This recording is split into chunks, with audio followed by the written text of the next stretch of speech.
位现场贵宾，中华民国蔡英文总统已经莅临会场了，让我们热烈掌声欢迎蔡英文总统。Ladies and gentlemen, please welcome Her Excellency President of the Republic of China, 蔡英文。非常欢迎蔡英文总统特别莅临今天的审查会议开幕典礼。Thank you so much for Her Excellency President Tsai for coming to the review meeting. 有请蔡英文总统就座。各位长官、各位现场贵宾以及我们的媒体朋友们，大家早安！非常欢迎各位莅临中华民国儿童权利公约首次国家报告国际审查会议开幕典礼。Ladies and gentlemen, good morning. Welcome to the opening ceremony of the review meeting of the ROC's initial report under the Convention on the Rights of the Child. 那我们今天审查会议的一开始呢，就要有请我们政府机关代表团的团长，首先来我们致辞，让我们掌声欢迎团长林万益政务委员。Ladies and gentlemen, now please join me in welcoming the head of the delegation of the ROC Government Minister without Portfolio, 林万益。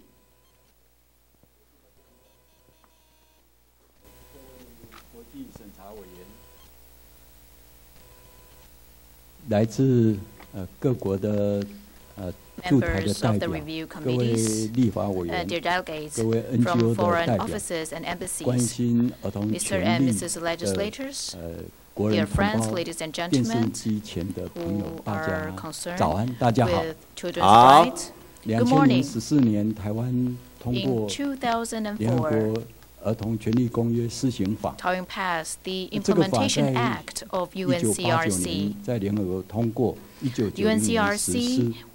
那好像看起来台湾晚了10几年，其实不然。台湾在1973年通过儿童福利法，那时候虽然短短的30条，但是在此后修法的过程，1993年我们已经把当时联合国儿童权利公约的主要精神都纳入了。We'd included the spirits and important elements in CRC into our act. Despite that, we're not a member to UN. We spare no effort in protecting and fulfilling the rights of children. This is the review of ROC's initial reports on the CRC. I would like to thank the 5 members of the review committee for providing us with your insight so that Taiwan will do better in protecting children's rights in Taiwan. 国际审查的团长主席来自荷兰的 chair of the review committee is Professor Jaap Duke from the Netherlands. Let's welcome Professor Jaap Duke. 他是之前2001年到2007年联合国儿童权利公约的召集人主席。那其次介绍来自以色列的卡普女士，她也是联合国儿童权利公约的委员的副召集人，也是以色列之前的副检察总长，也是公共立法署的署长。With the Deputy Attorney General of the State of Israel, let's welcome Ms. Judith Card. 接着第3位介绍来自瑞士的 The third member in the review committee is Professor Nigel Cantwell from Switzerland. 现在也是 He was the coordinator of the NGO group for the Convention on the Rights of the Child, and he now serves as a consultant to many international NGOs. 第4位 John Tobin 是来自澳洲墨尔本大学的国际人权法的专家，他也是关心儿童人权，是一个著作等身的教授。来，我们谢谢。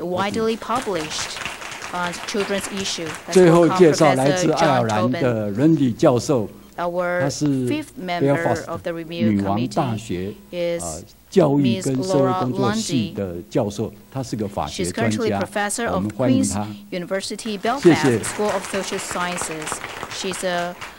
希望在这5位国际专家的协助之下，让台湾的儿童权利保障可以经过他们的对话以及各界的监督之下，希望我们会有很好的未来。NGOs monitoring Taiwan's will do better in protecting children's rights. And I wish the review. 我们掌声谢谢政府机关代表团团长林万亿政务委员。Thank you once again to the head of delegation of the ROC government, Minister without portfolio Lin Wan-yi. Ladies and gentlemen, next we would like to welcome the chairman of the International Review Committee, Mr. Jacob Yab Akbar-Duok, to give us the opening remarks. 那接下来呢，我们有请国际审查委员会的主席 Ladies and gentlemen, please welcome Mr. Jacob Akbar-Duok. 掌声欢迎。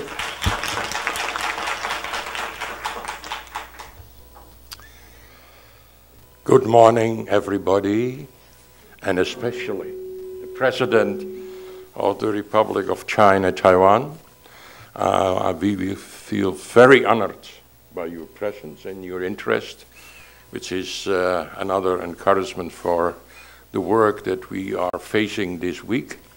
It will be most likely a very lively, but also very intense exchange of views and information. And we hope that the end of the week will result in what is known as concluding observations. In fact, a set of recommendations from the Review Committee for the government of the Republic of China, Taiwan. And we looking forward to meeting NGOs, children, and of course the delegation of the government. So far, it has been a very special experience. You're all aware of the fact that this particular process is the result of the fact that Taiwan is not a member of the United Nations, but what we received in terms of reports from the government, from NGOs, from children, shows an impressive interest and commitment to implement children's rights, to respect children's rights, to protect children's rights.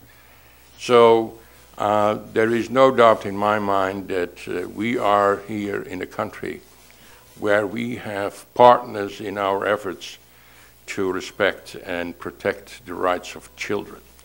And particularly appreciated is the input from children, and I also appreciate the support of the government to make that possible. It's a rather unique set of documents produced by children. We don't see that very rarely in the committee in Geneva. So that is another feature of this process. And there is a unique feature in the process, unique compared to the United Nations process. The process is you have a report, you have a list of issues for the government is responding, and then we go into the meeting. First with the NGOs and then with the government. In this particular process, the unique feature is that also the NGOs responded to the list of issues, which never happens in the UN system. So, and we feel that that was a very important added value to the process. So that's another lesson learned from doing something that is not very usual. And we certainly will discuss with the committee in Geneva whether they are going to consider to allow NGOs to respond to the list of issues. So for today, we have meetings with the children this afternoon and with the NGOs. And tomorrow we are looking forward to meeting the delegation of the government to engage in a constructive dialogue on various issues, because as you know, the Convention on the Rights of the Child is a very big document. 41 substantive articles covering areas of civil rights and freedoms, of best interest, of the right to participate, education, healthcare, social affairs, juvenile justice, exploitation, sexual exploitation, exploitation in labor or other forms of exploitation. So there is a lot to discuss.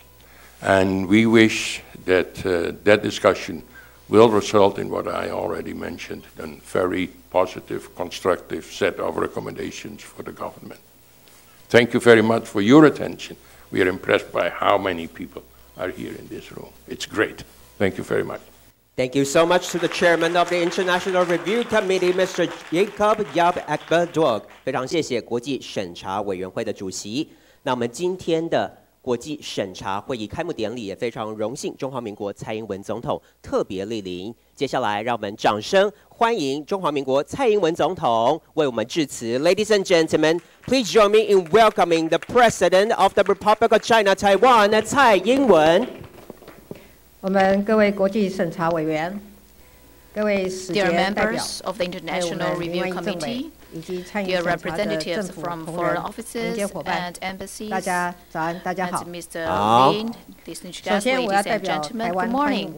On behalf of Taiwan, I would like to welcome the 5 members of the Review Committee for traveling from afar, and thank you for spending so much time reading the initial reports and drafting the list of issues. Thank you so much for your efforts and your 透过举 time. 办审查会议，并且邀请 Through the 国际 review 专家 meeting, 跟国内 through 民间团体 the 坐下来 constructive 对话的过 dialogues 程， between the 我们希 international 望表达 experts 政 and the 府 civil 两个 organizations, 明 we 确的 hope 决心。 to 第一，我们 show 非 that 常 there 愿 are 意和国际 2社会一 points 起 in 为保 government's 障人权 determination. First of 付 all, 出 we 更 would 多的 like 努力。 to work with the 目前 international 包括 community 国 to do 际 more to 权利 protect human 儿童 rights, 权利公约在内的，我 including 们已经透过 CRC. 立法的方式， We 完 have 成了5个 already 联合国核心人权公约的国内法化。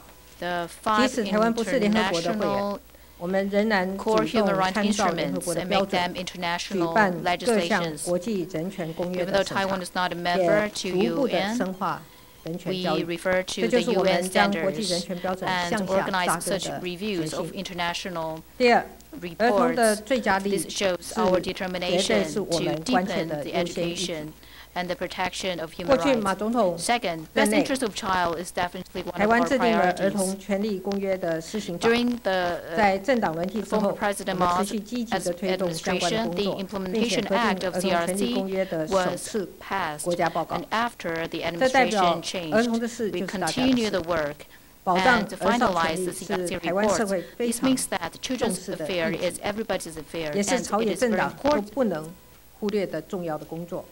因此，政府会持续落实公约， Party and the 保 opposition, 障孩子的尊严跟权利， the 特 work 别 they are 是在 doing. 维护弱势权益上， We need 要 to 优先帮助弱类的孩子能够 CRC, 回到队伍中， especially to 这 protect 是我们的责 children 任。 who are 当然，在续部的法规跟实务工作中，还需要借重审查委员的经验， to the team. 民间团体的参 Of 与， course, in 让 this 儿少权益 process 的维护 and in 能够 review 更加的 legislation 完 or 善。 practice, 那么，我也 we 期待 need 透过我们共 public 同的 and 努力， private 一起为孩子 partnership. 们做 And I 更多的 really 事 expect 情。 that through these 无论 joint 是陈副 efforts, 总 we 统 will 致函 be 邀请各位 contributing more 审查委 to 员来 children's 到台湾 rights. 或者 Vice 是我 President 今天的 Chen 出 had 席， drafted a 都 letter 代 of 表着台 invitation 湾 to 政 the 府 5 members of the 对儿少 review 权益的重视。 committee, and 接 I'm 下来的这 here 5天，请 also 各位 to 审查委员 indicate 尽量的 that 提问， the 也请 government 参与 in 的政府 Taiwan 同 attach 仁 great 充 importance 分 to the 表 rights 达 of 意见， children. And 提 I would 供 like 必 to 要的资 invite 讯。the 5 那 members 么 in 接 the 下来 review 我就要拜托 committee 大家了， to 谢谢， share 谢谢大 all 家。 of your 谢 opinions. 谢 And I would like to 我们 ask 非常 the 谢谢蔡英文 government 总统， delegates 有请 to 总统呢 respond 移驾到我们 as 舞台 much 的 as 前方 possible.，我们一 Thank 起 you very 合 much. 照哦。And now we would like to have a group photo, and for that we have President Tsai， 也要有请林万益政委员到台前来。And also all the International Review Committee members, please also join us in the front to have a photo. 那我们也要有请卫生福利部吕宝静政务次长。For that, we also like to welcome the Deputy Minister of Ministry of Health and Welfare, Bao Jinglu, to the front to join us for the group photo, 以及卫生福利部社会及家庭署简慧娟署长 and also the Director General of Social and Family Affairs Administration, the Ministry of Health and Welfare, to join us in the front to have a photo. 我们一起看向前方的镜头。Let's have a photo together. A big smile, everyone. One more. 好，我们再次热烈的掌声给蔡英文总统、林万益政委、5位国际审查委员会的委员，谢谢，以及我们的卫福部次长、卫福部社会及家庭署的署长，谢谢。我们再次感谢蔡英文总统今天特别莅临会场，我们再次掌声，谢谢。中华民国蔡英文总统。Thank you once again to President Tsai Ing-wen for her participation in the opening ceremony. Ladies and gentlemen, we're going to have a short break right now. 那接下来呢，我们中间呢稍微短暂的休息一下。我们等一下10点半的时候呢，请各位贵宾再次回到会场哦。那我们等一下回到会场呢，要进行的是委员与立法机关代表及非政府组织会议。请大家呢，等一下10点半，我们再准时回到会场。And we take a short break right now. We'll be back by 10:30 for the meeting with representatives of legislative yuan and NGOs. 那不好意思，我们休息时间呢，要请各位贵宾配合的是，我们要稍微整理一下我们现场的这些位置哦，所以要请各位贵宾呢到会场外面稍后哦。我们场外呢备有茶点，请各位贵宾呢带着您的随身物品到场外稍候一下，等一下10点半呢再次回到会场。We take a short break right now, and we're going to rearrange the seatings a little bit, so we need you to wait outside of the conference room. We thank you very much for your cooperation. Please don't forget your personal belongings. We'll see you later at 10:30. Thank you very much.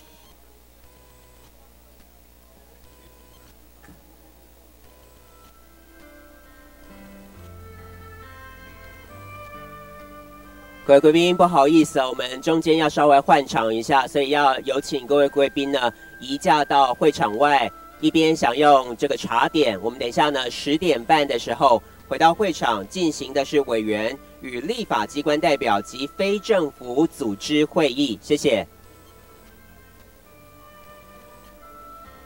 We'll have a break right now until 10:30. And feel free to enjoy the refreshments outside of the conference room. Thank you very much. We'll be back for the meeting with representatives of legislative yuan and NGOs. Thank you very much.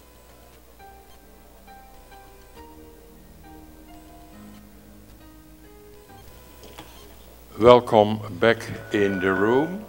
We are continuing our session this morning with the presentations of representatives of the legislative yuan. We have 3 speakers, Mrs. Yu, Lee, and Chen, and they will speak in that order, each for about 5 minutes, and that will be followed by questions of members of the review committee. So first the presentation, and may I invite Mrs. Yu to come to the podium and make her presentation. Thank you.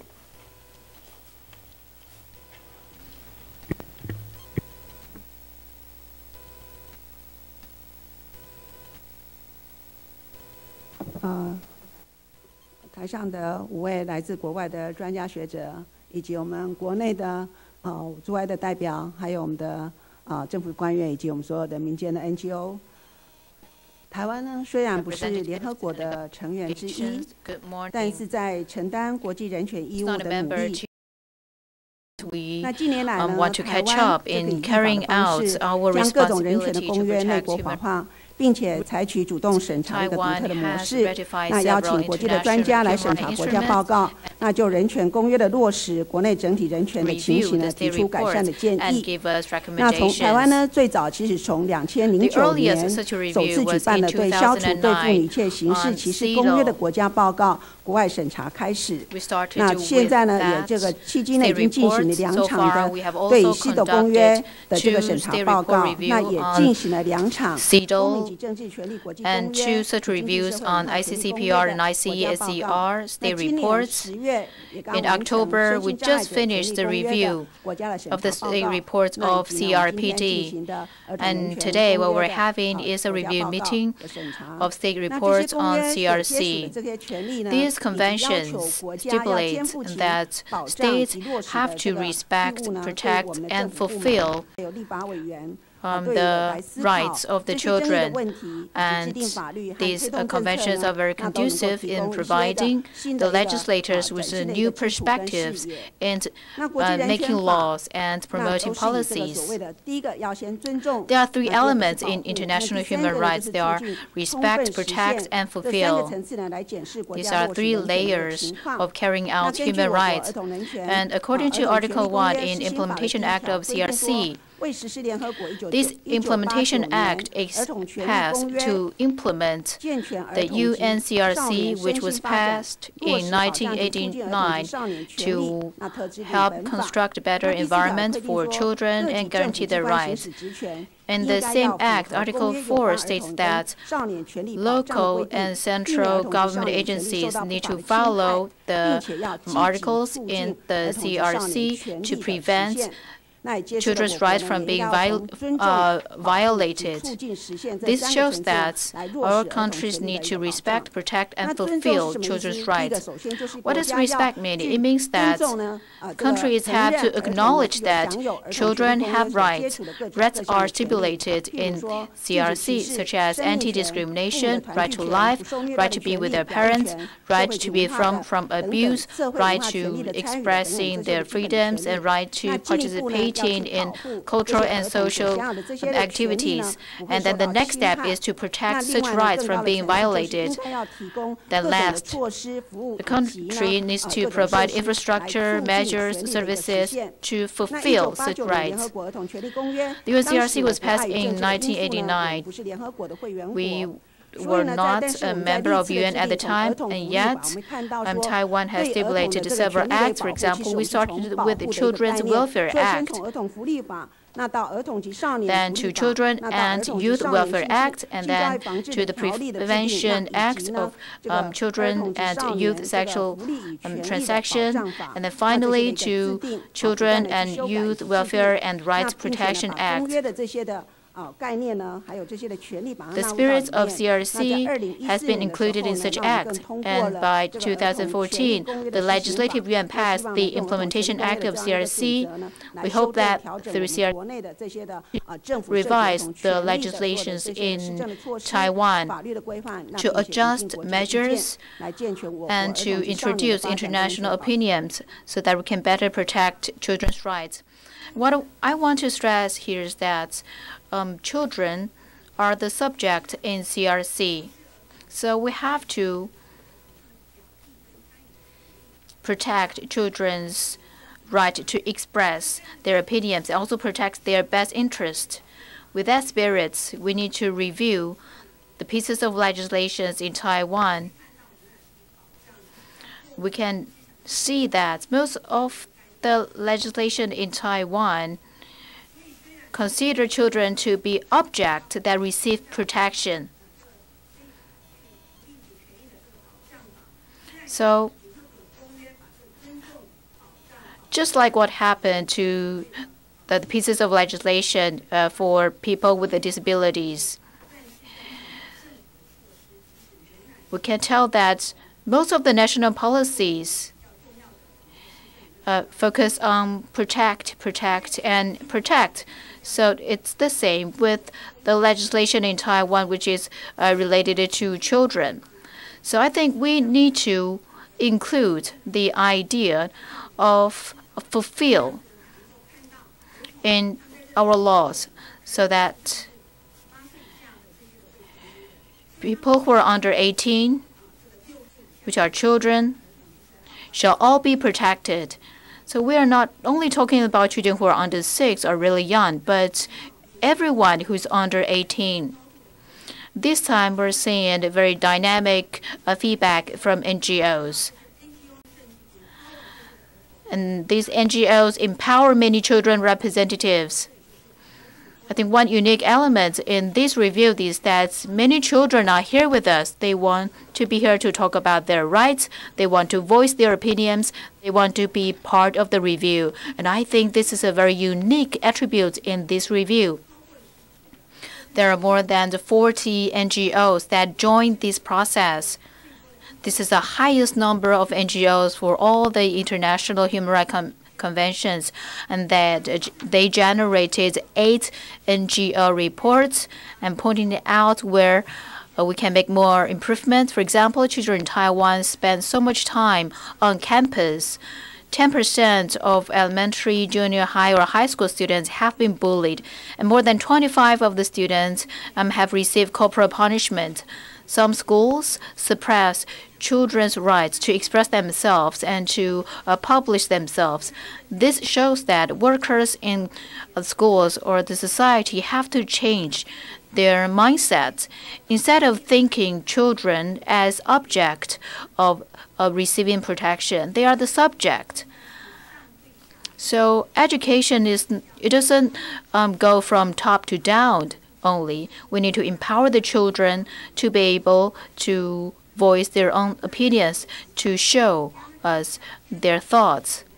I want to stress again that any country has to fulfill our obligation to provide measures, services, and infrastructure for such rights. While countries such as New Zealand and Australia have set up independent human rights commissions, which are very important in realizing rights. Their functions include investigation of violations, they provide consultation, and they help revise laws in their countries. And currently, there is a draft to establish a National Human Rights Commission, and yet this draft has not yet been passed. So it's yet to be determined. Finally, I would like to thank the 5 members and the committee for coming to Taiwan, and I hope that in the 5 days, we'll be hearing much of your insight so that we can use to establish great cornerstones to protect Taiwan's human rights.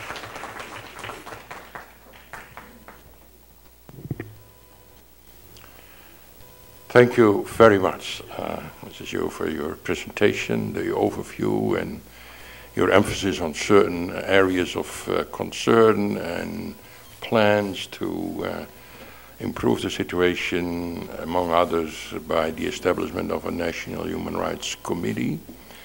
I now like to give the floor to Mrs. Lee. Ah, there you are. You are welcome to the podium.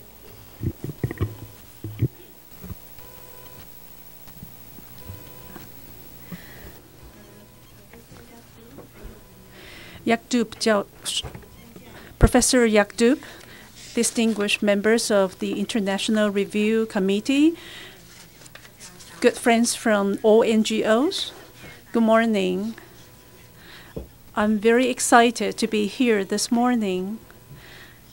In 2012, when I was still working for the private sector, I had the honor of inviting Professor Yakdub to come to Taiwan, and he gave us a lot of encouragement. More than 10 NGOs formed an alliance to push our government to pass the Implementation Act of the CRC. So I'm really excited and pleased to be here as we are here to engage in this review meeting. Since I became a legislator in May last year, I have continued to focus on issues related to the rights of the child and youth. And in February this year, I also organized a bipartisan alliance to protect the rights of the child and youth at the Legislative Yuan. So I will be working closely with other legislators to safeguard the rights of the child. And with regards to the state report, I would like to make a few points about the juvenile justice system. We all know that there are many reasons why juveniles become involved in the juvenile justice system. It may be because of the family, school, or social environment that contribute to the juveniles falling under the juvenile justice system or the correctional system. But I think our present juvenile justice system still has a lot of problems that need to be solved.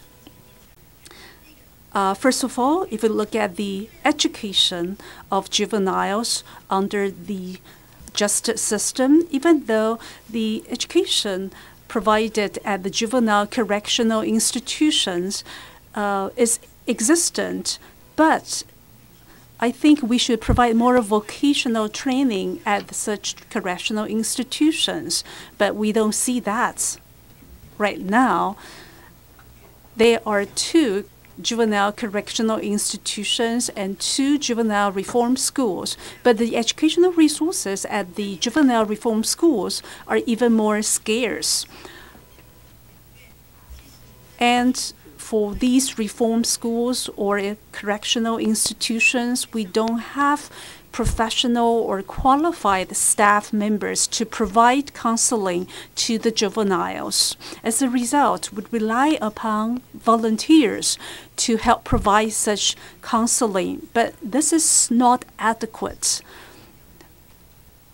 Education and counseling are critical to support juveniles under the juvenile justice system.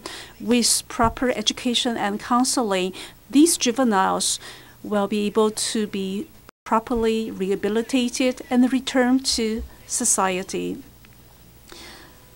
And also, in Mandarin Chinese, we often associate the juvenile justice system with discipline or reform.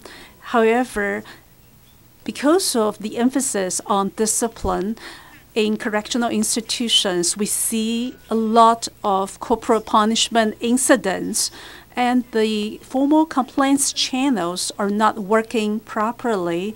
After all, these juvenile correctional institutions are relatively closed, not very transparent to the outside world. Next, I would like to talk about the judicial branch's support of the juvenile justice system. According to the Juvenile Delinquency Act, the responsibility of juvenile court judges include protection, education, and counseling for the juveniles. However, unfortunately, some judges still consider case adjudication as their only responsibility. If this is how judges look at their own responsibility, we cannot expect the juvenile protection officers to play a proactive role.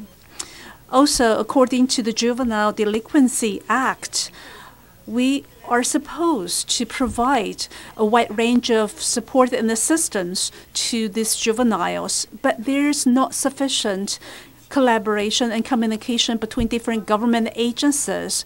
More often than not, different governments work in silos. So I think we need to make sure that all government agencies must work together so that we can have more comprehensive planning to support each and every juvenile that comes under the juvenile justice system. So these are the problems I would like to point out in relation to the juvenile justice system. We are aware that not one single agency or ministry is able to solve all the problems. What the juveniles in these juvenile justice system need is a more comprehensive and diverse type of protection, education, and counseling. I would like to hear from our international experts how we can make improvements, for example, by amending laws so that our governments can make reform of the juvenile justice system their priority. I do have high hopes for the review meeting, since it's going to be a very significant milestone for our promotion of the child's rights, and I hope the review meeting will proceed smoothly. I'll also look forward to hearing your concluding observation on Friday. Thank you.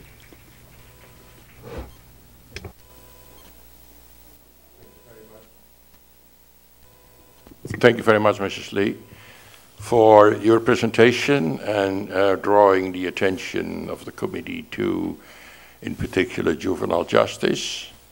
No need to say that I'm very pleased with that attention for a topic that I have been involved with as a juvenile court judge for many years. And it is indeed an area of concern in many countries to deal with the juveniles who have committed criminal offenses and are treated by the so-called juvenile justice system. But I have to apologize, Mrs. Chen. She cannot make it to this meeting. She had other urgent obligations to meet. So unfortunately, she cannot come, and she apologized for not being here.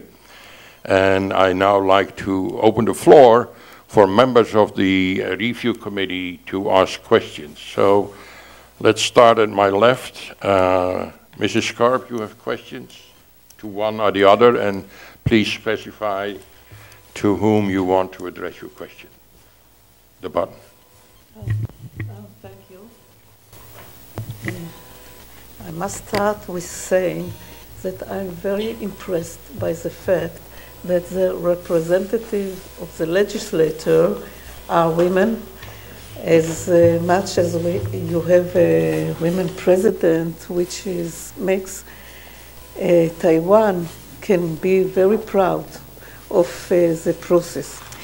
My question is to both members of the Legislative Yuan. The Convention of the Right of the Child is not only a set of obligations to the country, but it is a revolution. It has been said, it needs a change of mind, because it's the moving from welfare to the idea of rights, moving from the idea of children that are property to the idea that they are persons with rights, needs a complete change of attitude. And my question is, what is done within the Legislative Yuan to educate members of the Legislative Yuan to understand the real meaning of the Convention on the Right of the Child, either a system of education for the members to understand how to make the ideas of the Convention back in the background of every legislation, because all legislation are in a certain way concerned with children's rights. So either a process of establishing this idea.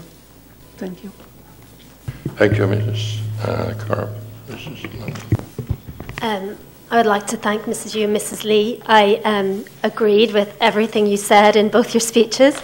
I particularly liked your emphasis, Mrs. Yu, on respect, protect and fulfill, because clearly we want to go to a situation of fulfill, doing more than just putting it in law. We're very interested in the Implementation Act for the Convention on the Rights of the Child and the next steps. And I'm familiar with some research that we've done in 12 countries on implementing in law. One of the things that we found was that actually it really matters when children's rights end up in domestic law, in Education Act, Social Work Act. You know, it has to be at that level of legislation. And one of the things the committee recommends, and we know is very helpful, is for government to do child rights impact assessments. And I wondered, had there been any attention given yet to think of introducing a system of children's rights impact assessment, so that when you look at law and policy, you check what the implications are, what the data is for children. Thank you.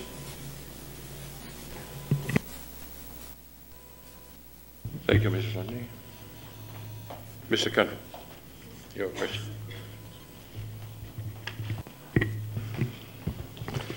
Thank you. Indeed, it's a great pleasure to see, first of all, two ladies representing the Legislative Yuan, and also to realize the extent to which the commitment to promoting the rights, the human rights of the child, in the legislative yuan is clear and strong. There are two linked. Well, it's one question, but they link both of the presentations that were made. Mrs. Lee talked about a bipartisan alliance. And I'm wondering, first of all, if there is a core and important group in the legislative yuan which is able to overcome, and I admit I don't know what the fundamental differences may be between the parties, but is there a substantial core group that would be able to advance the cause of the human rights of children in the legislative yuan? And that being the case, what are the prospects for setting up what Mrs. Yu mentioned, an independent human rights mechanism for promoting, defending, taking up issues in relation to problems with the human rights of the child? So, in other words, could that be a realistic proposition that would get bipartisan support in the legislative yuan? Thank you, Mr. Kendall. Mr. Tobin. Thank you, Mrs. Lee and Mrs. Yu, for excellent presentations. I have three questions, two for Mrs. Yu and one for Mrs. Lee. In relation to schools, you talked about the lack of ability for children to express their views. My question there is, are teachers trained about children's rights? And do you have suggestions for us about how we could improve the ability for children to express their views in school? The second question goes to the proposal for a Human Rights Commission. I understand there is a control yuan in Taiwan. I would like to know why you consider that not to be sufficient to protect human rights and children's rights. Mrs. Lee, you talked about the treatment of judges in juvenile justice, and sometimes they fail to focus on rehabilitation. Could you explain to us whether judges receive any training on children's rights, and particularly the standards under international law concerning juvenile justice? Thank you. Thank you, Mr. Tobin. Just a quick follow-up on your questions. Do judges who deal with juveniles visit correctional schools and reform schools to see how their, between brackets, children are doing in those institutions?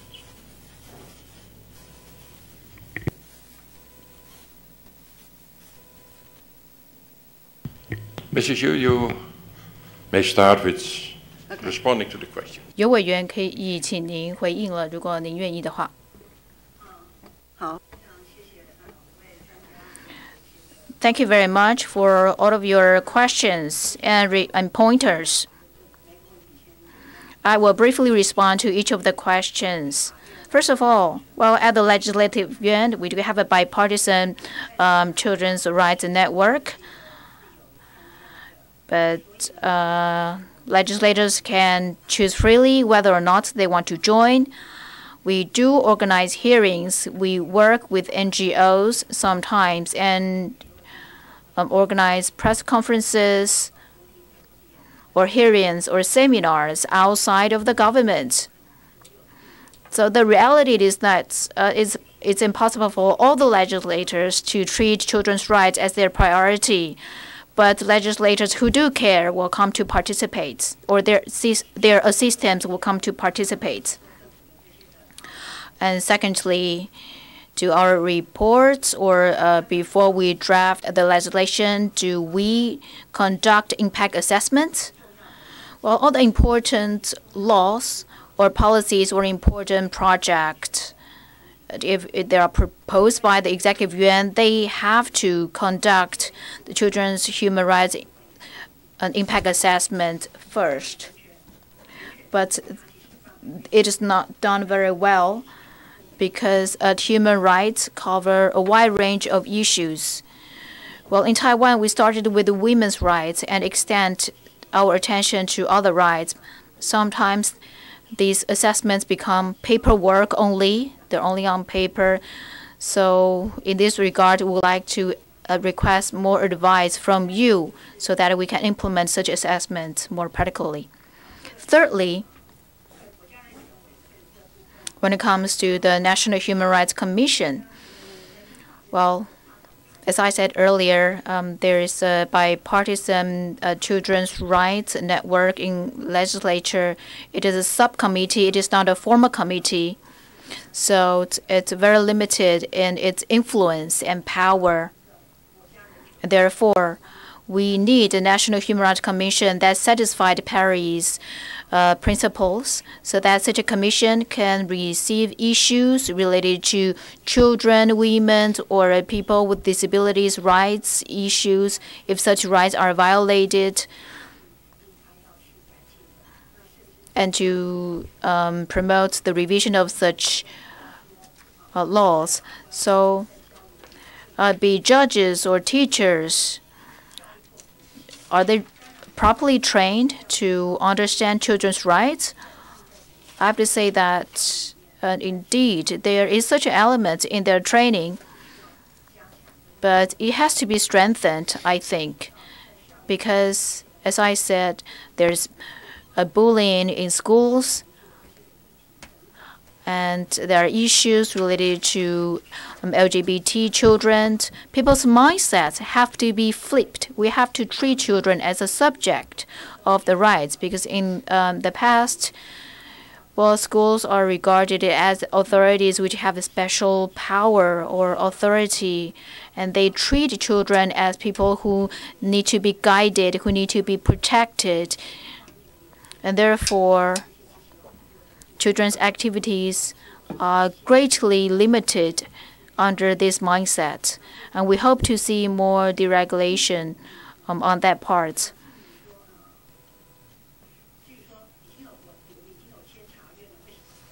Now, another question that we already have control yuan, so do we need another National Human Rights Commission? Well, our control yuan is like ombudsman in other countries, but for a very long time it supervises only the government, and it's very passive. Only when there are violations and such violations are reported, then the control yuan can start investigations. But control yuan does not take the initiative to review the human rights protection in Taiwan. It's not part of their business. And that's why we propose to establish a National Human Rights Commission. And under the control yuan, there is the committee that has been established to promote human rights. Yet we think we still need a commission that can meet the Paris principle. It's very important to protect and to promote people's human rights in Taiwan. So that's why we hope to see such an establishment being realized as soon as possible. As for whether judges actually visit the reformatory institutions, I think some judges from juvenile courts had done so, but not all the judges. Here's a myth here. If judges and legislators or government officers want to visit such schools, what we're shown are the good parts, are the positive aspect of such schools. We're not able to see what is negative about these schools. So the people in this institution, the children in this institution, then would seek help from NGOs, then the government will receive extra information from NGOs. So I think it's, what if judges can visit such institutions? It's a good thing, but we worry that judges will be able to have a comprehensive perspective of the institution. Only when there are violations or complaints issued by the students will we understand how bad these institutions have been to the students or the children. Thank you very much, Mrs. Yu, for all your answers. Mrs. Lee. I think Legislator Yu has answered most of the questions. I will just provide additional information. At the Legislative Yuan, what can we do? Indeed, the network to promote the rights of children and youth at the Legislative Yuan is a subgroup, is an informal network. And I am pleased that in this network, we do have legislators from different political parties. During the past year, we have organized a number of hearings. 2 months ago, when I learned that we would have this review meeting, I also organized a training workshop inviting the legislators' aides, because we know that these aides play a very important role to help legislators make law. So at this particular network, we will continue with these endeavors. It is not a formal committee in the Legislative Yuan. As far as I know, at the Legislative Yuan, we do have the Gender Equality Committee, which is convened by the Speaker of the Legislative Yuan, and experts from home and abroad are invited to attend the committee meeting. Maybe we can also consider setting up a similar committee at the Legislative Yuan. Also, at the Legislative Yuan's website,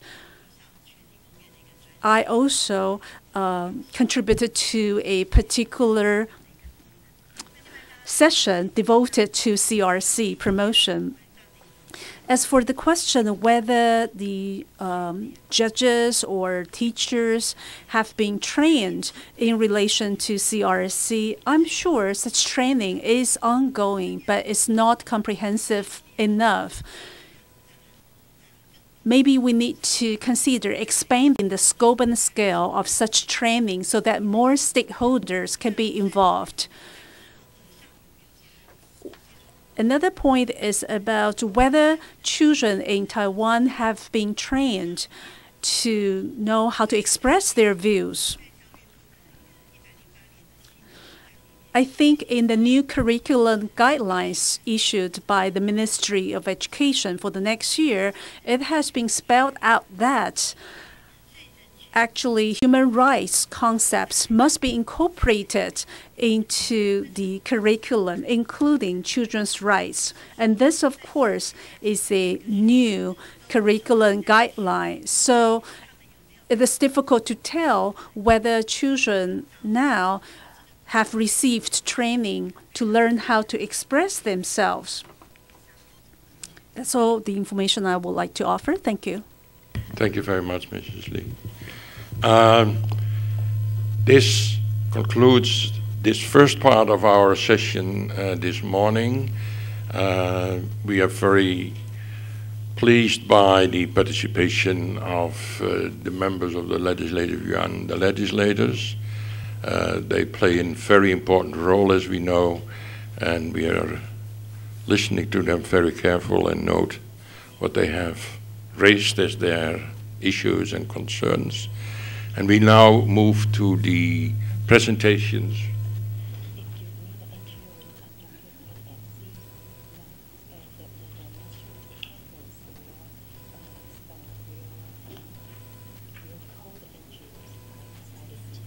Yeah, okay, sure. Yeah, there, okay. Okay. Life is always full of surprises, as you know. Usually little surprises. But we are definitely continuing our presentations this morning, and the next round of presentations will be by NGOs. We already mentioned that they have been very actively involved in the whole reporting process. They submitted their alternative reports, and after the government has submitted its report, and that was followed by responses to the list of issues. As I said, a very unique phenomenon in the system of reporting and monitoring of the UN. And we are now inviting representatives of the NGOs that produced the report to make a brief presentation, and the challenging part of that is, of course, the time limitation. Covenant Watch is the first invited to take the floor. 代表上台。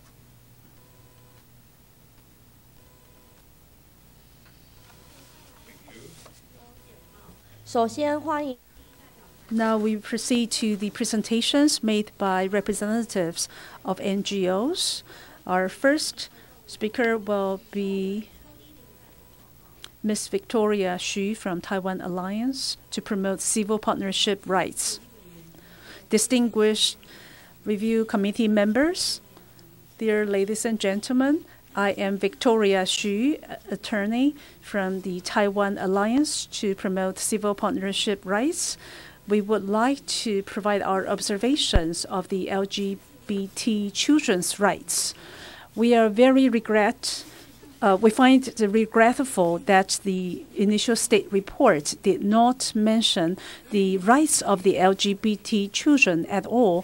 In fact, at present, Taiwan still lacks concrete measures to prevent discrimination against LGBT children. Right now, in schools, there is the Gender Equality Education Act at work, but such Education Act still focuses on teaching about heterosexual relations without further extending to the diversity and legitimacy of different sexual orientations. And we are also worried that now schools are facing more and more pressure from anti-LGBT forces, including parents, religious groups, and politicians. So we would like to remind the Taiwanese government that in view of the number 4 and number 14 general comments on the CRC, we must make sure that children have access to adequate sexual health information, including non-heterosexual related information, regardless of the presence or absence of consent from parents or legal guardians. Secondly, children should be put at the heart of our education system. So when it comes to the implementation of gender equality education, we should encourage children to be present and represented at the Gender Equality Education Committee at different schools and levels of government. Also, a lot of evidence has shown that LGBT children are subject to bullying on campus. As a result, they may engage in self-injury or suicide. So we urge the government to collect statistical data in this regard so that we can develop the right policy in response. The third point that I would like to make is there are more and more children raised in homosexual families. However, their rights have been infringed upon by the legal framework because the legal framework still does not recognize their parents' marriage relationship. So before the marriage equality law is in place, government should have concrete remedial measures in the transition period so that the parents and children raised in the homosexual family can have access to equal protection, including paid parental leave, etc. Thank you. Thank you, Mrs. Chu. Sorry, that's Ms. Xu. Yeah. I'm Eileen Chu from Taiwan Association for Human Rights, and on behalf also for Covenant Watch. I will briefly report the issue on stateless children and child labor. The children I'd like to bring to your attention are those whose mother is an identified undocumented foreigners, yet whose whereabouts are unknown.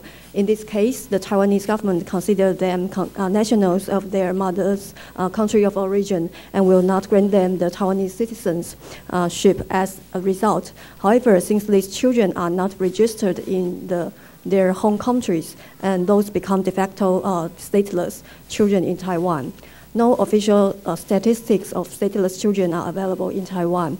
According to the laws, stateless children under 18 enjoy the right to social welfare service, medical care, education, while foreign children has no such right here in Taiwan. However, there is no clear legal definition of statelessness and no established procedure for statelessness determination. We suggest that the Nationality Act or Immigration Act be amended to include clear definition of stateless people and an appropriate determination procedure for statelessness. The government should keep track stateless people and stateless children. The de facto stateless children should enjoy the basic right enshrined in the CRC and other core human rights treaties. The second issue is on child labor. Many Taiwanese children under 16 are working, some within family business, but many are informally and illegally employed by ordinary business. For example, it's not rare to spot children and teenagers working in construction site, market, and restaurant. A few months ago, there was a case about a dozen young Vietnamese children were found working on a farm without going to school in the middle part of Taiwan. It's not clear how they go to Taiwan in the first place. We urge the CRC committee to request information from the government and make inquiries about the Vietnamese children's case. Second, the government should investigate the problem of child labor under 16 of the age.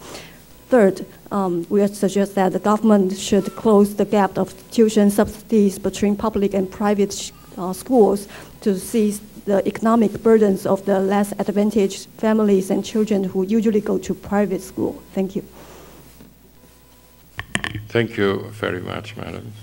接下来欢迎第二代表团体台湾全国妈妈护家护儿联盟、台湾性别人权维护促进协会、中华儿少艾滋关怀防治协会、善性爱张丽慧代表报告。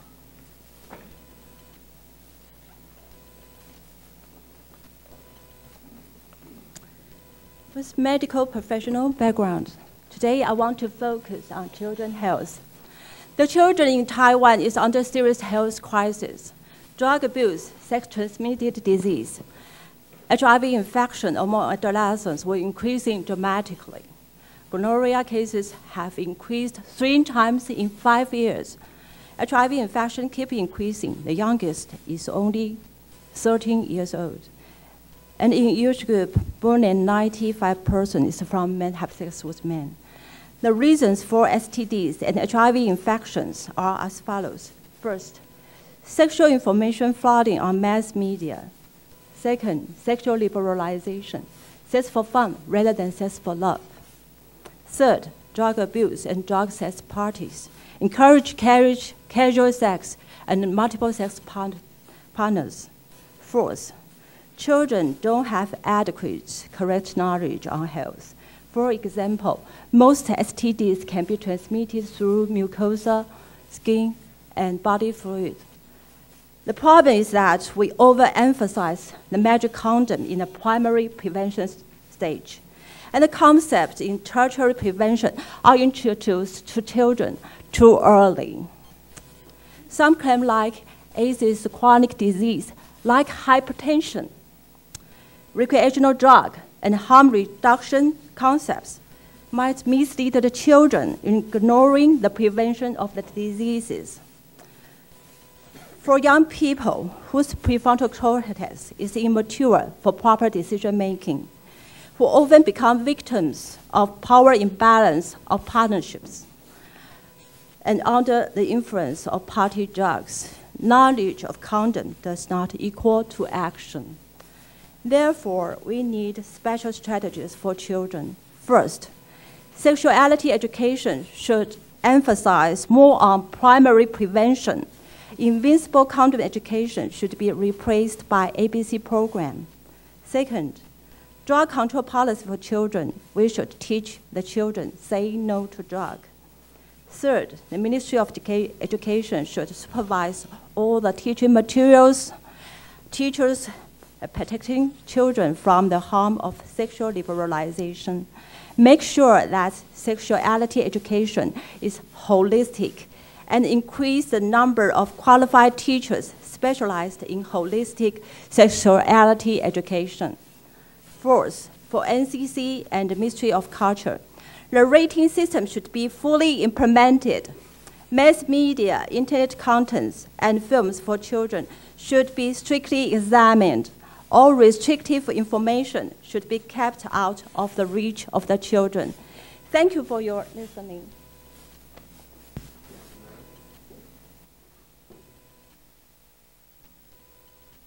Good morning. 早安，我代表的是台湾全国妈妈护家护儿联盟。我们相信母亲有这个义务来保护孩子。那我们想要着重于第一个呢是性教育相关的问题，比如说性别跟性呢，在法律里面没有很好的分野，比如说生理性别以及这个社会性别，其实在中文里面都是性别，所以分不清楚。第二呢，有一些学校里虽然这要教这个性教育的目标，但是他们其实教的是性解放。第三呢，教育呢好像都着重于教权利，但是我觉得也应该要把生理学、心理学、伦理、性行为等等这些全部都纳入性教育当中。第四呢，目前有足够资格的教师人数不够。此外，父母对于教育内容并不是那么的清楚，因此我们支持性教育，但是我们担心性解放会流入学校，而误导了儿少，也让这个儿少在性别上面有所混淆。我们认为呢，第一呢，政府应该要把 sex 跟 gender， 就是生理性别跟这个社会性别做个明确的分野。第二呢，所有的教材都应该要经过严密的解释。三呢，性教育应该是很全面的，而且应该要有资格的教师来教性教育。第四点，政府应该要在所有跟教育相关的委员会里面呢，增加父母的席次。我的第二个重点呢是跟家庭策略有关。家庭最近这几年来没有受到全力的支持。我们可以看到，过去这几年来呢，高风险家庭的数目增加了25%，所以3P 啦、SAT 啦等等各式各样的问题，过去这几年来都增加了，造成了家庭的问题。家庭是个关键，但是重点在于说，这些制定家庭政策的政府单位呢，层级很低。我们需要一个层级比较高的部会，来全面负责家庭相关政策的拟定。我们应该要跟南韩跟新加坡来学习，就是要设置一个第一级层级的政府单位来拟定家庭的政策。至于讲到性别平等的政策呢，我们认为政府必须要跟家庭还有跟行政院等等一起来研究这整个支持家庭的体系应该要有什么样子的元素。我是一位母亲，我会永远爱孩子以及爱我们的下一代。叶若英代表因事无课前来，我们接着欢迎第四代表。The third representative is not able to be here, so we will move on to the next group of presenters from the Taiwan CRC League. 代表 NGO 及与会来宾，大家好。首先，请代表台湾 The committee, representative of the government, fellow NGO workers, ladies and gentlemen, on behalf of Taiwan NGOs for CRC, I would like to extend my welcome to the 5 members of the committee and thank you for coming. Taiwan NGO for CRC is a network of 13 children's organizations. and was one of the main children's groups actively advocating for and facilitating the incorporation of CRC into domestic law in 2014. With respect to government state reports, we highlight 17 main recommendations in our alternative reports, and today I would like to focus on the following. First of all, we need an independent and child-friendly human rights institution. Regarding paragraph 3 of the government's reply to the list of issues, we would like to clarify that the Control Yuan's main powers and responsibilities relate to the supervision and inspection of government agencies, including impeachment, censorship, and audit of government officials. So the Control Yuan is not an institution with which has associated human rights as its sole purpose, and therefore, we question whether or not the Control Yuan is equipped to implement children's rights completely. Furthermore, the Control Yuan accepts people's complaints, but for those children whose rights have been violated, it is of our utmost importance that a child-friendly complaints procedure is made available to them. But the Control Yuan's complaints have not taken into account children's special needs and accommodated such needs accordingly. Practical difficulties and the fact that the general public does not see the Control Yuan as a human rights institution, it is unlikely that children suffering from human rights violations will seek its assistance.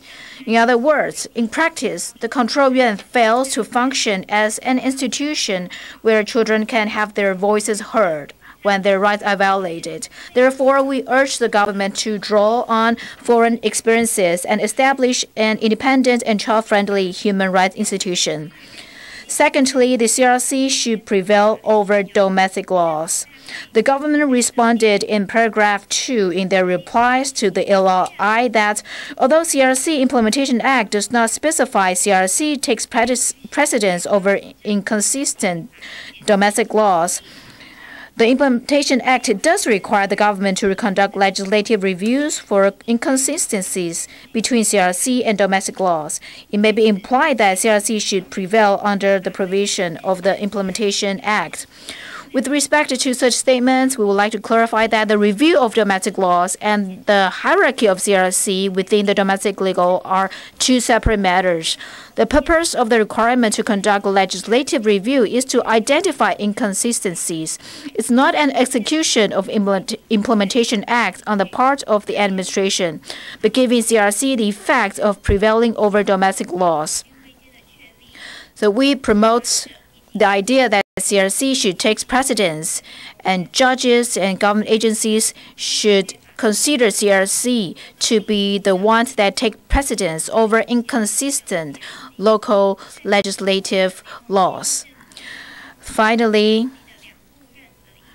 we also promote that the OPAC and OPAC should also be ratified by the government of Taiwan. I conclude my remarks here. Thank you very much. Hi, I have 6 points to make. First of all, we think Taiwan needs a dedicated agency for children affairs.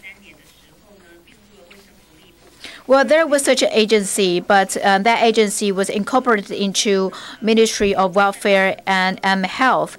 So it was demoted to a lower level of the government, and I think it affects the coordination of children's welfare, and therefore we need an agency that has a higher hierarchy in the government to be in charge of children affairs. Secondly, the children who were placed in out-of-home care in Taiwan, well, the proportion of kinship care is too low. It's only 5 to 9% from 2013 to 2015. So we think there should be measures and resources that can support kinship placement in Taiwan. Thirdly, we think the resources for placing children with disabilities are insufficient because in normal children placement institutions, they do not have the measures or the facilities to care of children with disabilities. So such children find it very difficult to find an appropriate placement. My fourth point, because of lack of policy and lack of budget, and lack of monitoring mechanism. There have been many issues in institutions, such as sexual harassment, too many children in the same institution, or strict disciplinary measures taken in such institutions, and the government has to do more to improve those. Fifth, in order to protect the rights of abused children, we think the judicial and the police departments need to work together, even though these may not be serious abuse case. And the government should invest enough resources and take the responsibility to monitor the supports provided to children and to high-risk families. Sixth, we think there hasn't been detailed description regarding the measures that can protect indigenous children from being discrimination, and there is insufficient data regarding indigenous children. That's my report. Thank you. Good morning. I am Xu Jingfeng. I now speak on behalf of the NGOs for CRC. On behalf of the coalition, I wish to raise 4 issues today, specifically on juvenile justice, children and drugs, sexual exploitation, and internet safety. My first point concerns status offenders. I think, firstly, the law should be amended towards the adoption of diversion. These children should not be handled through the juvenile justice system, or at least not until a later stage to the extent possible. Secondly, although it appears that our minor offenders who have been transferred to counseling reflects diversion in some aspects, however, due to lack of adequate laws, as well as the fact that not much attention has been placed on diversion by the judicial system. So there are very few minor offense cases that have been transferred to counseling as a result. Third, victim of offender medication is not available in our current system, which in turn affects the expression of minors, of remorse and taking of responsibility by the offenders. Also, fourth, the laws are inadequate with regard to supervised placement. Fifth, supervised placement is a type of juvenile protection measure, so the laws should not adopt an undetermined period of punishment approach. Six, because jails are overcrowded, the correctional agencies have closed down some juvenile detention centers and reconstructed them to be used jointly with adult detention centers and drug detention centers. This is not an adequate measure. Lastly, correctional agencies should examine whether it is feasible to allow juvenile correctional schools to continue to operate. My second point relates to drugs. First of all, the government's statistics on drugs usage is not very credible. Secondly, I believe that the government should conduct comprehensive survey of the drug usage in Taiwan among minors. And there are drug centers, yes, but the center's functions are not clearly defined. Thirdly, a low number of juveniles are being placed in correctional or rehabilitation centers as a result of drug usage, which indicates that there is a serious lack of professional intervention. The next point I would like to make is related to sexual exploitation. And we do see a lack of multiple interventions for child victims of sexual exploitation. Recently, there are a number of cases involving children being bullied or exploited online. Especially, children now have easy access to porn and violent information on the internet. So we need to protect children from exposure to violence and pornography online. We will provide written reports later for review. Thank you for your attention. Next, we would like to ask the representative from the next group, NAPPA. Good morning, ladies and gentlemen. National Alliance of Presidents of Parents Association would like to mention that students with disabilities are faced a lot of challenges. Only 5% of the population in Taiwan are people with disabilities.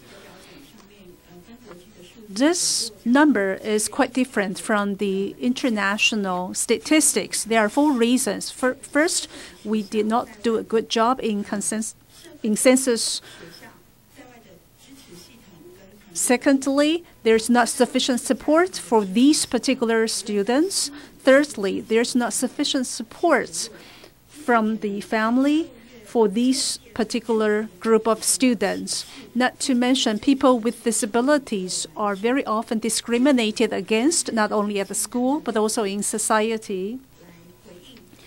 And speaking of sexual health education, in Taiwan, sex and gender are not defined in accordance with the UN's definitions. Therefore, the textbooks used for gender and sexual education in middle schools in Taiwan offer a lot of confusing information. Therefore, we believe boys and girls on campus should be provided with science-based education. And for LOI 6.18, even though the Ministry of Education has set up a plan to help children to stay safe on the internet, but there are no measures or regulations concerning live streaming on the internet. Many minors or children are also addicted to the internet. So we believe that there should be real name-based use of the internet, and the internet content must be classified into different categories depending on the age brackets of the suitable audience. And also, probation is provided for minor offense committers. But right now on campus, the drug abuse problem is very severe. So if we want to make sure children stay healthy and safe on campus, we need to come up with better solutions.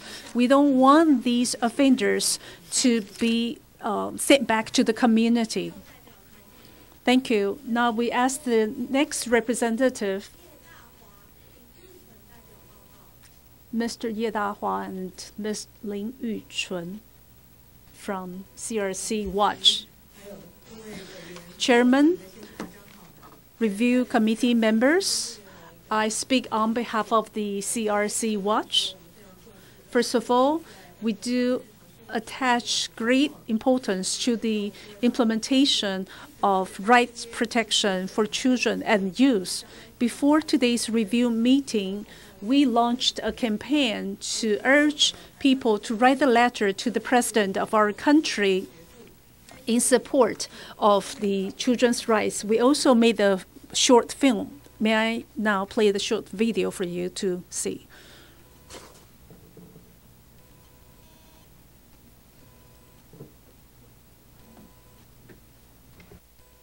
刚刚说有。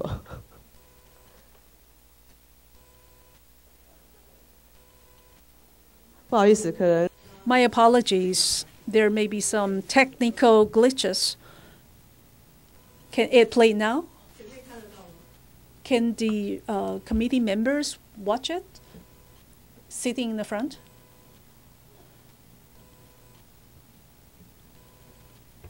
所以前面这边会看不到，对不对？其实这是 So they will not be able to see it, but actually we have this English version of the short film specifically for the committee members. May I ask the committee members to step down or make some room so that you can actually watch the video?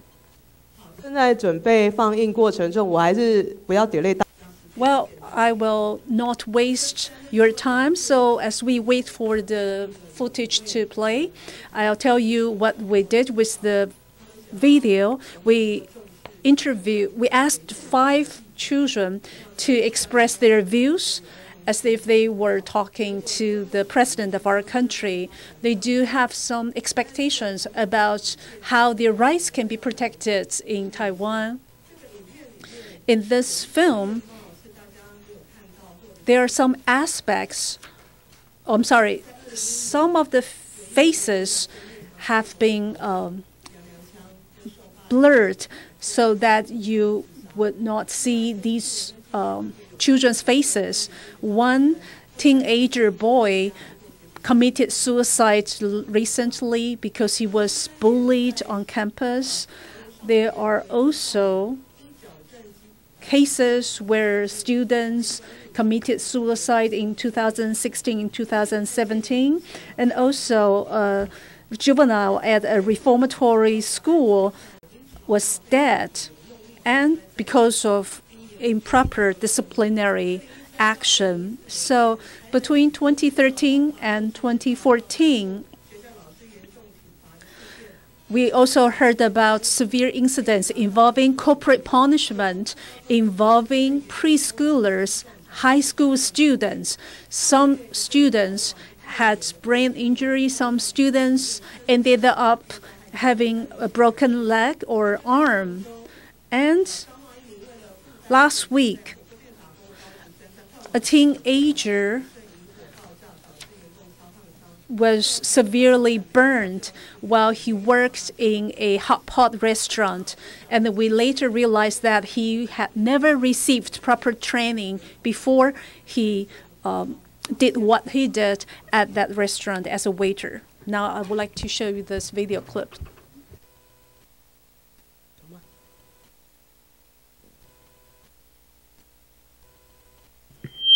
好紧张哦，为什么我短片都发不出来？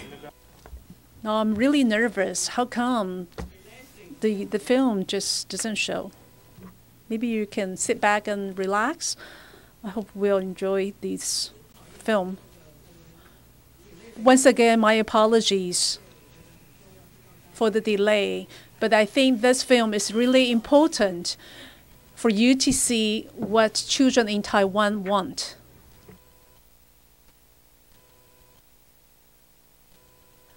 好，没关系。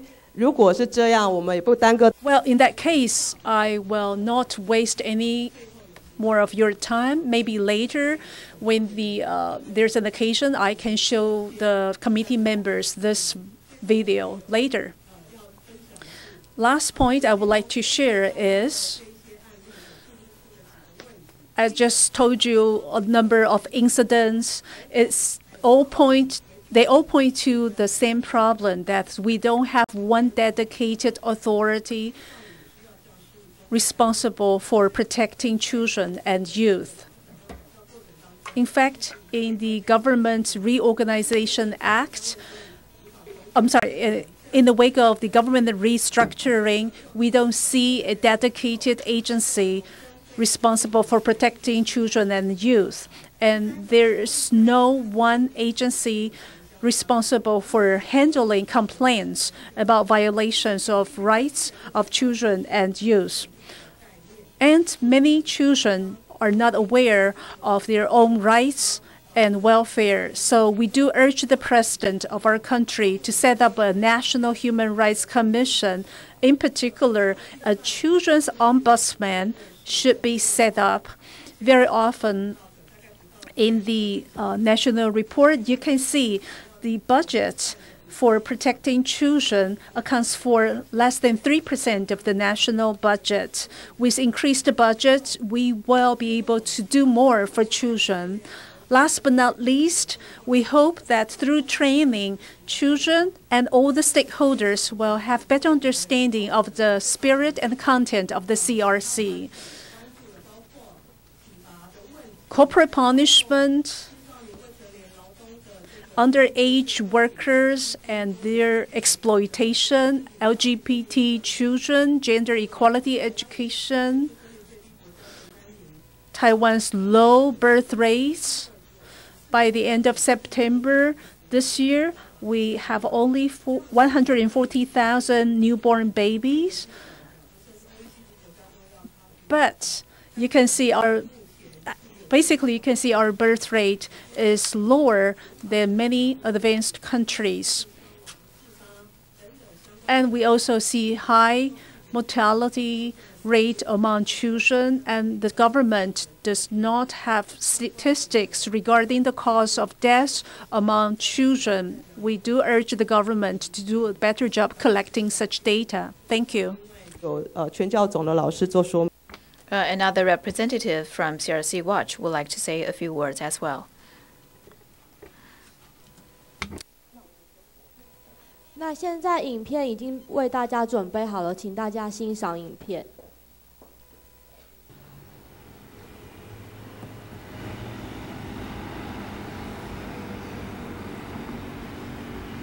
我认为需要有一个管道，让小孩子直接可以跟主管机关沟通。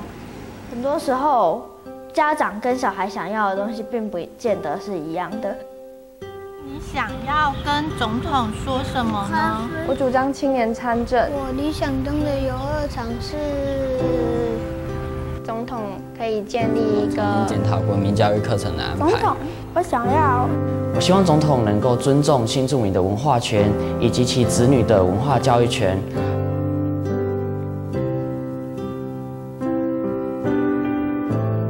现在的溜滑梯和以前的溜滑梯都是多人跳桩、旋转椅、沙坑、攀爬架。跟总统说，你想在哪一些地方可以骑你的脚踏车呢？希望工人能骑脚踏车。我希望做公园的人可以把画的这些都变成真的。国民教育课程不应该只是为了少数精英量身定做，应该广泛发展每个人的潜能。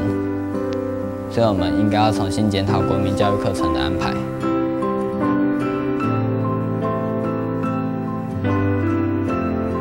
建立一个青少年的就业网站，青少年去网络上看看，增加就业经验、工作行业上的技能，在履历表上可以有一些工作的经历，就不会被有讲闲话的机会。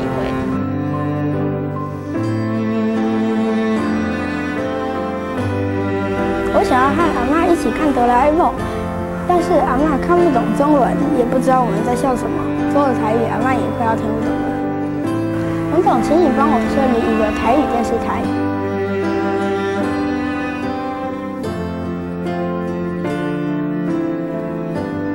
明年的我即将迈入18岁，希望能够有更多的青年声音一起加入政策的制定，因为有扎实的公民基础，让我们发展出一个稳步的价值观。希望明年的我能够投下人生的第一张选票。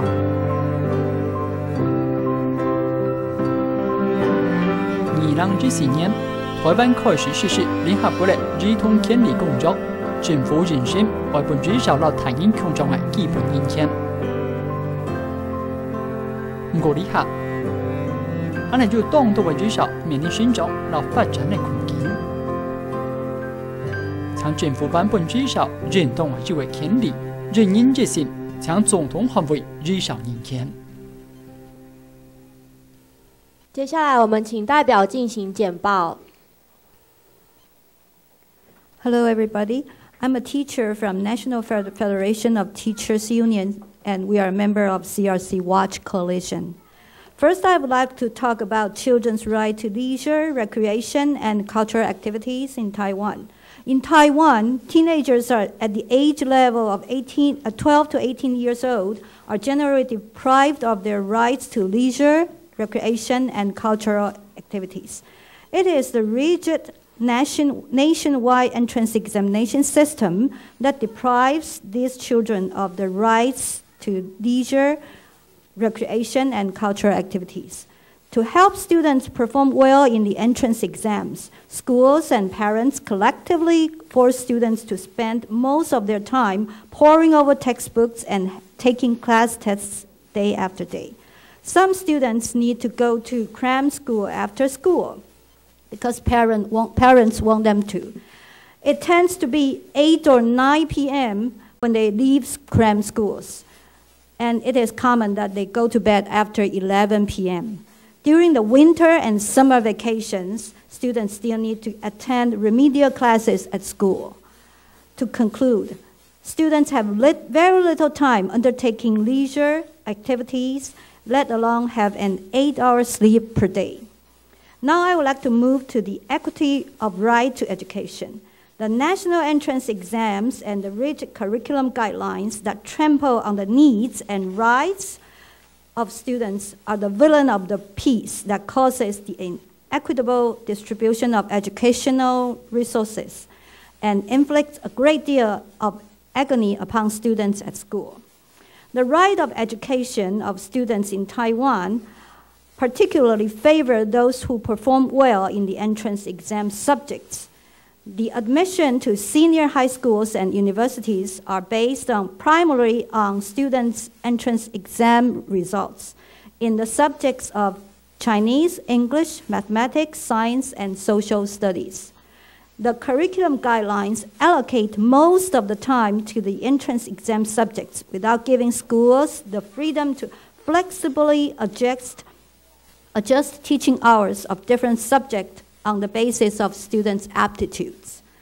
School pools almost all resources to help well-performing students with the entrance exams, which relatively deprives with students with low academic achievements of the educational resources they are supposed to receive. Ironically, students assigned to the A-level class tend to live in a state of physical and mental fatigue and learning burnout. As for early childhood education, we have 3 suggestions as follows. 1, to ease the workload of teachers and caregivers, student-teacher ratio for preschool level should be at most 12:1 for 3 to 6-year-olds and 5:1 for 2 to 3 years old. 2, the disadvantaged children should enjoy the priority of enrollment in both public and non-profit preschools to protect their right to education. 3, to ensure high quality and accessible early childhood education, the government should have a progressive long-term plan for the prevalence of public preschool, not non-profit preschools. As for the improvement of the right of education for students in special education, there are 2 things that we would like to mention. First, hearing children of deaf people should enjoy the opportunity to learn Taiwan Sign Language, TSL, at ordinary schools. Second, the special education student-teacher ratio for resource classes at preschool level, senior high school level as well, is extremely high. At preschool level, every non-classified special education itinerant teacher is responsible for 20 to 29 children. We call for the government to lower the ratio to 8:1. Second, the senior high level, under the restriction of the Act governing the total number of personnel head counts of central government agencies, resource classes cannot be allocated with enough staff posts, let alone qualified teachers. Regulations must be amended to allow for more human resources in this area. Thank you.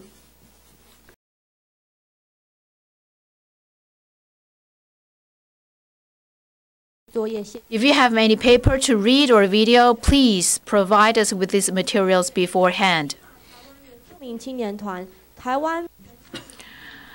Next, we have representative to represent Association for Taiwan Indigenous Peoples Policy. 大家好，为了这一次国际审查原住民的 NGO 团体，包括原住民族青年阵线、台湾原住民。Well, these several NGOs, these 4 NGOs, gather people to draft an alternative report which can be downloaded at the CRC report website, and I would like to summarize our report. Well, in the CRC, it stipulates that cultures and languages of different ethnic groups should be protected. And Article 29 stipulates that children should be told how to tolerate and understand different ethnic groups and lead responsible lives. And Article 30 stipulates that indigenous children or children from minority groups should be just like other children and be entitled to using their languages and enjoying their cultures. Article 2 stipulates that a state should use all the resources possible to prevent discrimination, and the best interest of child should also be prioritized. If we use all these principles to review indigenous principles in Taiwan, well, there indeed are 2 laws for indigenous people in Taiwan. Yet when it comes to implementation, we don't see the traditions or cultures or protection for children or the idea of peaceful life being truly implemented. And children from indigenous communities are not able to enjoy the peaceful or loving environment because of the lack of resources.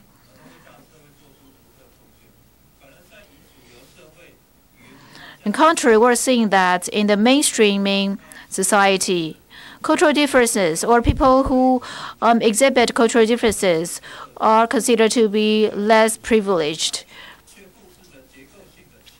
But there aren't policies that are implemented to flip people's mindset, so that many people now still are very ignorant of cultural differences.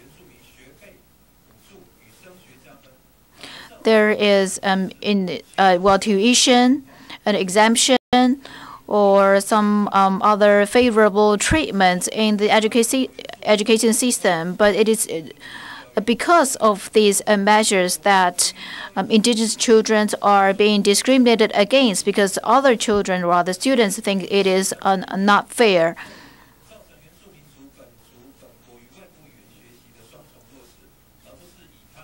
And indigenous children are not able to learn their mother tongue in the school.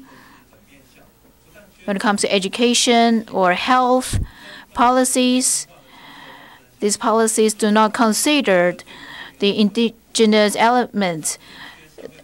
There may be some support for indigenous communities, and yet it's not really sensitive, or it isn't really it's not sensitive enough to include the indigenous people's needs into these policies. So I can give you more examples. In indigenous communities, we support each other to educate children, and it seems that the government is supporting this policy, but the government is using the mainstream idea when they provide hardware or software to indigenous communities. So this implementation does not really match indigenous people's needs. There is not sufficient good quality education for indigenous children. It seems that the curriculum for children is universal for children of all ethnic groups. So children do not have right to choose what kind of curriculum they prefer.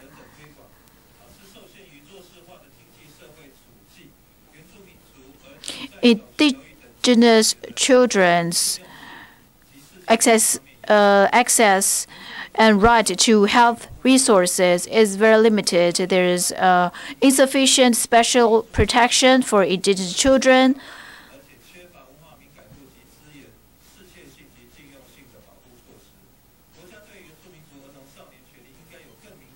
I think the state needs to have more concrete policies in protecting indigenous children's rights, their right to language, their right to cultural differences, and so on.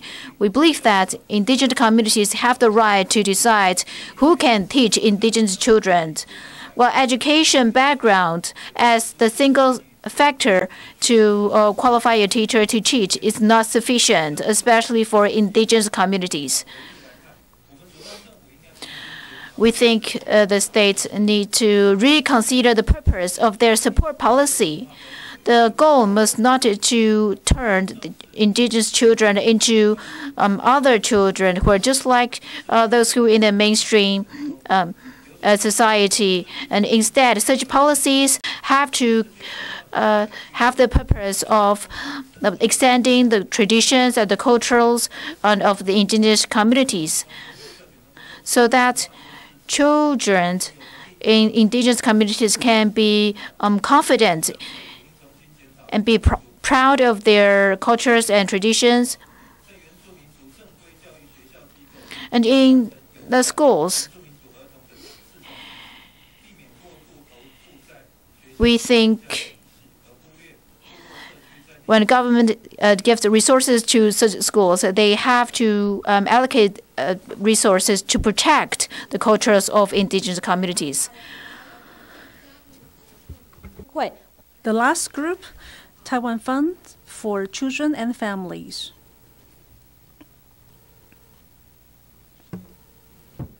So I'm very happy to announce, since I'm the last one, so after 3 minutes, we are all free, and we can go to eat lunch.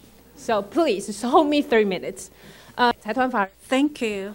I speak on behalf of the Taiwan Fund for Children and Families. We are very grateful to participants right here in attendance of this review meeting. Especially, we see some children and teenagers here. I think we do want to recognize these children here in the meeting, because when I was 18, I don't think I was able to stay in a meeting for such a long time. Please give them a round of applause.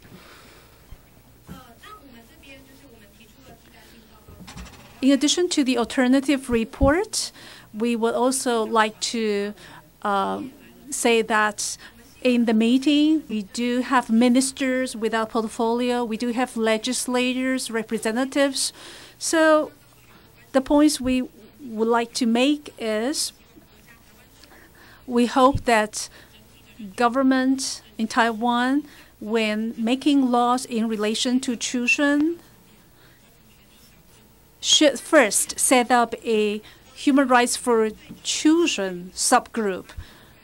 And we do look forward to a children's ombudsperson or children's council that meet the Paris principle, even though we do have the control yuan. But right now, I don't see any members from the control yuan in the audience. So even though we do have a human rights committee under the control yuan, but it seems that members of the control yuan do not have sufficient understanding of children's rights.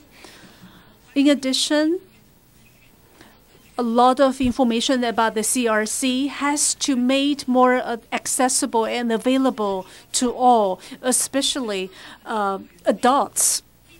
As our legislators just said, that many legislators have been receiving training to learn about the CRC, but I believe not only legislators' aid, but also the legislators themselves, all elected officials, will have to learn and do their homework. Starting with adults, we have to change our paternal mindsets. Next, we need to discuss the rights of special or subgroups of children. Poverty problem in Taiwan has been worsening. For example, the ratio of educational expenses for the richest families versus those of the poorest families has actually widened in terms of the gap. Moreover, a lot of private institutions have been commissioned by the government to care for children with special needs. However, the private institutions have not been receiving sufficient financial support from the government. In foster care system, more budget must be allocated by the government to support them. And when making policies to terminate discrimination against children, children's voice has not been heard in the process of making such laws. So we hope that when government is going to make new laws or policies, the government must listen to children. Last, we do urge the government to look into the unexpected death of children, especially indigenous children, as well as the status of stateless children. On drug abuse, instead of trying to correct these children on drugs, rather we need to look behind the surface, understanding why these children want to resort to drugs. We have to know what kind of mental problems they are having. Thank you. Thank you all very much for your participation. We have prepared lunch boxes outside the conference room. Please stay and enjoy your lunch here. In the afternoon, we will reconvene for the private meeting at 1 p.m. Please return the interpretation headset to the front desk. Thank you for your participation. The meeting will continue at 1:30.